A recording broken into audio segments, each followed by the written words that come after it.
আসসালামু আলাইকুম, সবাই কেমন আছেন? সকালবেলা ফজরের সময় ঘুম থেকে উঠে অবাক হয়ে গেলাম যে এত বড় কাঁঠাল গাছ কীভাবে দরজার সামনে পড়ে আছে। তো রাতে নাকি অনেক প্রচণ্ড রকমের বৃষ্টি হয়েছে, বাতাস হয়েছে, কিছুই টের পাইনি।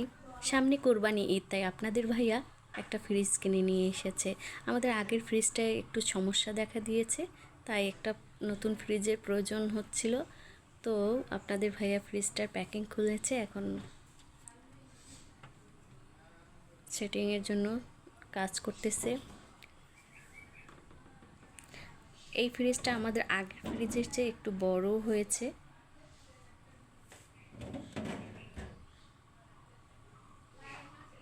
ড্রয়ার সিস্টেম ফ্রিজগুলো কিনলে হয় কি, খাবারের গন্ধ মানে একটা থেকে আর একটা যায় না। তো এইটা ছিল আমাদের আগের পুরনো ফ্রিজ।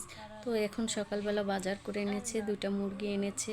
এটাকে আপনারা কী নামে চেনেন? থোর বলি আমরা বরিশালের ভাষায়, কিন্তু আমি এটাকে কলা গাছ বলি এমনিতেই। তো এটাকে আলু ভাজির মতো কুচি করে দিচ্ছে ভাবি। এদিকে আমাদের ভাতও হয়ে গেছে। এগুলো কে কে পছন্দ করেন? আপনাদের ভাইয়া তো খুবই পছন্দ করে। তো এটাকে আমি ভাজি করে নিচ্ছি। এটাতে কাঁচামরিচ আর হলুদ দিয়ে শুধু ভাজি করব। লাল মরিচ দিলে দেখা যায় এটার কালারটা সম্পূর্ণই নষ্ট হয়ে যায়, তাই হলুদ গুঁড়ো আর কাঁচামরিচ দিয়ে অবশ্যই ভাজি করলে কালারটা খুব সুন্দর থাকে। তো আমি এটা ভাজি করে নিচ্ছি। মাটির চুলায় রান্না করলে নাকি খাবারের স্বাদ অনেক মজার হয়।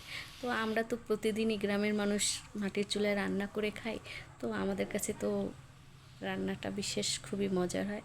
এদিকে শশা এনেছে, মুরগির মাংস দিয়ে শশা রান্না করতে বলেছে আপনাদের ভাইয়া। তো ভাবি আমাকে শশাগুলো ছিলে দিচ্ছে, আর এদিকে থোর ভাজিগুলো আমার হয়ে গেছে। ভাবি মুরগিটা পরিষ্কার করে দিচ্ছে। দেশি মুরগির মাংস শশা দিয়ে খেতে খুব মজার হয়। তো শশাগুলোও কেটে দিয়েছে ভাবি। এখন আমি রান্না বসিয়ে দিয়েছি।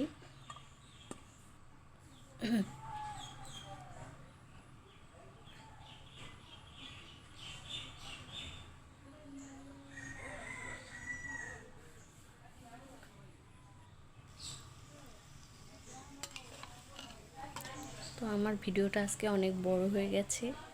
তো ভিডিওটি ভালো লাগলে অবশ্যই লাইক কমেন্ট দিবেন।